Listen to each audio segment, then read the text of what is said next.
Ma passion pour la mythologie grecque vient de mon adolescence. Je travaillais alors sur un projet de roman fantasy et je cherchais l'inspiration à travers les différentes mythologies du monde. C'est là que j'ai commencé à m'intéresser à la mythologie grecque. Ensuite, en 2014, je me suis inscrite au cours Florent. J'avais alors 16 ans et la moyenne d'âge de ma classe tournait autour des 25 ans. C'est presque 10 ans d'écart impliquant naturellement une large différence de culture générale. J'ai voulu rattraper mes lacunes en agrandissant mon répertoire théâtral. J'ai alors entamé la lecture de nombreuses pièces de théâtre, notamment celles qui reprennent les mythes antiques tels que Phèdre ou Médée. L'année suivante, j'entre finalement en fac de lettres. Dans mes cours de transfert culturel, je découvre l'Énéide de Virgile, le roman d'Énéas, les Héroïdes. De là est né quelque temps après mon immense amour pour l'opéra Dido et Énéas d'Henri Purcell, et notamment la musique When I'm Laid in Earth que j'ai tenté d'apprendre en cours de chant lyrique en parallèle de mes études. C'est ainsi imprégné de près de 10 ans par mon amour de la culture antique grecque que j'ai mis les pieds pour la première fois à Rhodes, en 2021. De là, nous avons fait un voyage sur de nombreuses îles, du Dodécanèse aux Cyclades jusqu'à Athènes.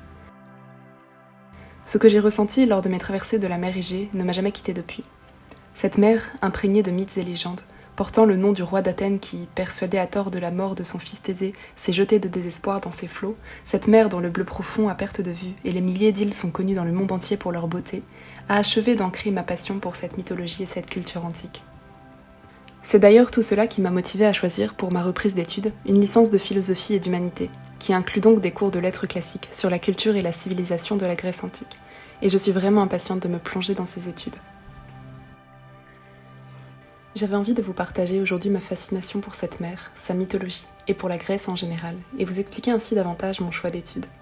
J'espère puiser dans mes cours beaucoup d'inspiration pour ma chaîne YouTube, car j'ai vraiment envie de donner une dimension plus culturelle à ma chaîne, orientée sur la littérature, la philosophie et toutes sortes de sujets qui me passionnent. De plus, j'ai eu la chance de découvrir la Grèce aux côtés de mon copain, dont c'est le pays d'origine. J'ai pu découvrir à ses côtés et auprès de sa famille la langue grecque que je tente d'apprendre aujourd'hui, mais aussi les traditions orthodoxes et la culture de la Grèce moderne. Ce pays tient donc aujourd'hui une place toute spéciale à mes yeux et dans ma vie, et j'ai très envie de pouvoir vous faire voyager avec moi à travers ses terres, ses îles, ses mythes et sa culture, mais aussi au travers de la littérature et de la philosophie. Vous comprendrez donc sans doute mieux aujourd'hui pourquoi le nom de ma chaîne, tiré des nymphes des forêts de la mythologie grecque, les Hamadryades, me tient toujours autant à cœur bien qu'ils me suivent depuis 10 ans maintenant.